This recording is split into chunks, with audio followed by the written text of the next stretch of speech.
fazer uma rápida entrevista, utilizando a oportunidade aí dos minutos que nos restam. Tinha preparado algumas perguntas aqui para o vice-presidente, mas eu vou dar uma enxugada, porque a gente tem pouco tempo.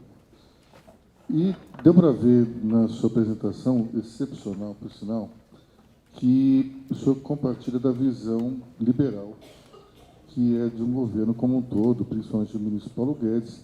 Um dos pilares dessa agenda liberal é o Estado menor, o projeto de privatizações.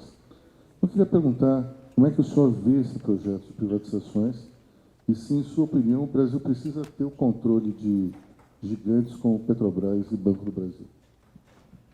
Essa questão das privatizações, né, ela é um dos nortes do nosso governo. Temos sido criticados, né, porque estamos já no 9º mês, terminando o 9º mês de governo e não se privatizou nada, porque também não é simples, né? Para evitar judicializações posteriores, né, nós temos que ter um planejamento muito bem feito, que resulte em projetos de privatização para cada uma das empresas, né, que estão sendo lá selecionadas pela equipe lá do Paulo Guedes, né, e nesse aspecto capitaneado pelo Salim Matar, que eu sei que a maioria das pessoas aqui o conhece e sabe muito bem da forma como o Salim pensa, né. Eu vejo que hoje a Petrobras, né, ela já está entendido que as áreas de distribuição, de refino, né, podem e devem ser privatizados, né. Ainda consideramos que a questão da exploração do petróleo, parcela dessa exploração tem que estar na mão dela, né? Isso é uma visão que nós temos. O Banco do Brasil hoje ele já é uma SA, né? Ele já possui suas ações em bolsa, o governo não tem o controle total sobre em cima dele, né? Hoje a Caixa Econômica é que vive essa situação. Então, a Caixa é algo que a gente tem que pensar no futuro, porque se ela é bem gerenciada num governo honesto e decente, né, não vai botar o Gedel de diretor de loteria, né? Então, teremos gente, né, que seja realmente do mercado, capacitada, gente da Caixa, né? Mas esse é que é o problema das estatais, né? A ideia sempre é a melhor possível, né? Mas na hora da execução acaba havendo são características, infelizmente, nossas, o compadrio, o fisiologismo acabam prevalecendo. Eu vejo que hoje praticamente tudo tem condições de ser privatizado, tá? Como é que o senhor enxerga a necessidade de o Brasil se alinhar geopoliticamente aos Estados Unidos, ao mesmo tempo que precisa manter e até ampliar o seu comércio exterior com a China? É o que eu falei do pragmatismo e da flexibilidade, né? Então, a questão dos valores democráticos, do farol que sempre os Estados Unidos representaram, né, para as demais nações, como um país onde a liberdade econômica, a liberdade de empreender, a liberdade de expressão, né, estão muito bem colocadas ali no que é aquela pequenina Constituição que eles têm, né, e sempre serviram, digamos assim, de baliza para nós. Então, o nosso governo ele não tem vergonha de dizer que comunga desses valores, né? Agora, nós também temos que olhar os nossos interesses como um todo, né? E os interesses do país eles têm que prevalecer. Hoje, né, nós sabemos muito bem que a China é o nosso principal parceiro comercial, né, é a que dá retorno em termos, né, de comércio, de uma relação forte, e a gente tem que saber explorar isso da melhor forma possível. Então, eu vejo que o Brasil hoje, inclusive, ele pode servir até como um atenuador dessas tensões, né? Procurando, né, nesse relacionamento com ambos os países, até facilitar uma aproximação e uma possível solução dessa guerra comercial e tecnológica que não serve para o mundo como um todo, muito pelo contrário, ela só está criando problema para todos. Falando ainda sobre, ou melhor, fazendo uma ligação entre o mercado internacional e nossa situação aqui, recentemente nós vimos um conflito entre os países europeus e o Brasil sobre a Amazônia. Eu queria perguntar para o senhor, há interesses econômicos por trás desse discurso ambientalista dos países europeus? O discurso ele é dicotômico, né? Ele é dicotômico porque, no caso específico aí da França, né, o presidente Macron ele enfrenta uma forte oposição do lobby da agricultura francesa em relação ao acordo Mercosul-União Europeia, exatamente o que eu comentei aqui com as senhoras e senhores, né? A nossa agricultura é poderosíssima, né?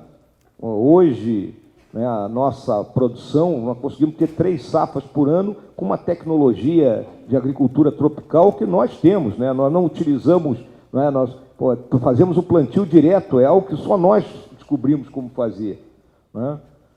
Além disso, a nossa pecuária, por exemplo, a pecuária hoje é intensiva, é rodízio de pastagem, não é mais como, eu como gaúcho, né, e grande parte ali, o meu contato lá com a terra da minha mãe e da minha falecida esposa lá em Bagé se dizia que o fazendeiro era gigolô de boi, né? Esse era o termo que dizia, que o cara jogava boi no pasto e abandonava. Hoje não tem mais isso, né? Então, essa nossa força, né, ela, óbvio, que leva os países a buscarem uma proteção. O protecionismo, né, fruto dessa globalização, dessa questão tecnológica, da economia do conhecimento, e a nossa agricultura é da economia do conhecimento, ele ressurgiu em todos os países.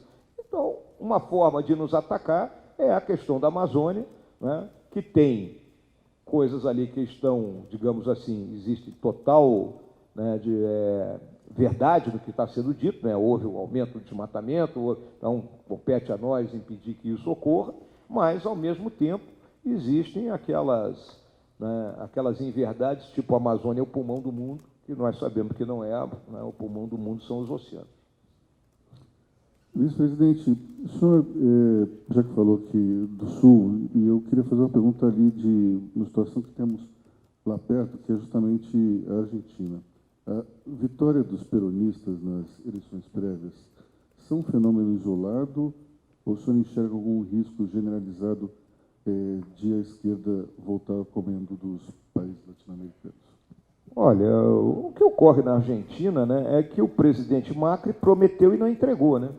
Isso é uma realidade. Quem promete e não entrega, ele não consegue se reeleger ou não consegue eleger alguém que tivesse ligado a ele.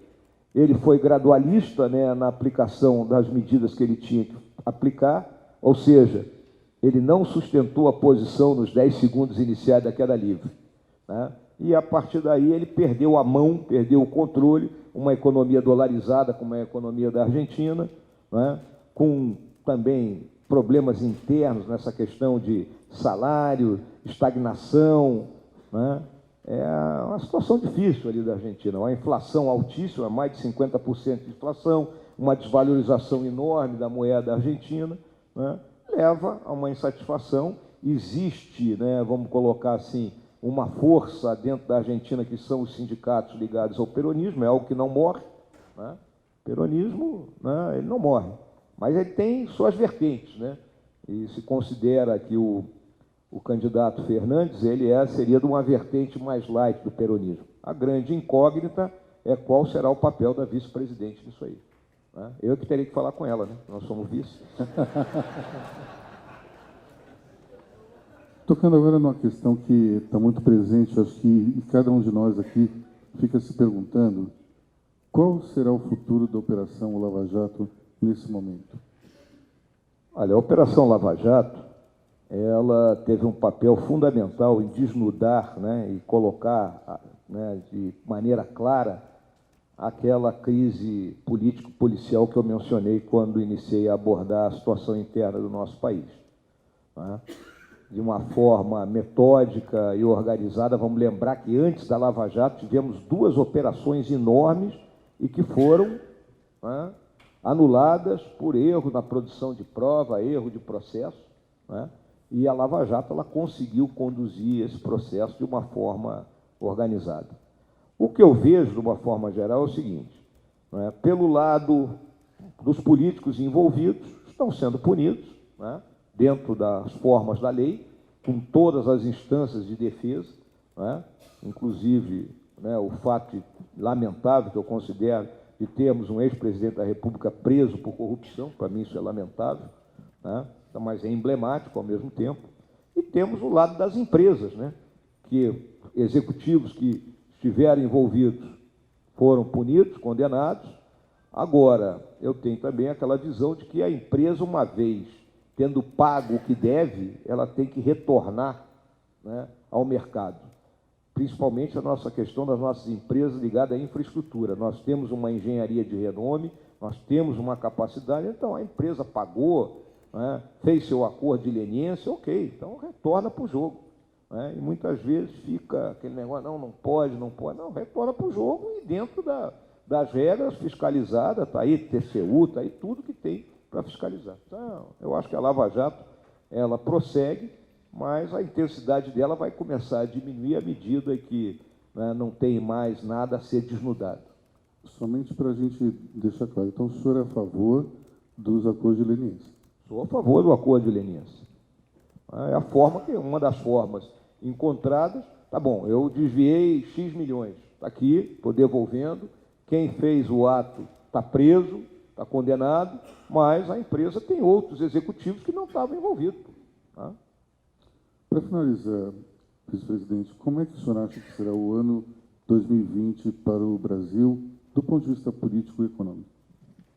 Olha, a questão política, né? A nossa questão é um ano eleitoral, né? É um ano que se decide aí as eleições municipais, que as senhoras e senhores sabem, que é a base para as eleições que irão ocorrer em 2022. Então, óbvio que vai haver uma disputa, né, de posicionamento, né, não só, né, pelos partidos que necessitam se fortalecer, como também aqueles prováveis candidatos, né, sejam a presidente, seja a governador, para 2022. Então, isso vai afetar, né, a situação política em 2020. Economicamente, né, a nossa visão é que os anos de 2019 e 2020 são os anos da arrumação da casa. Né?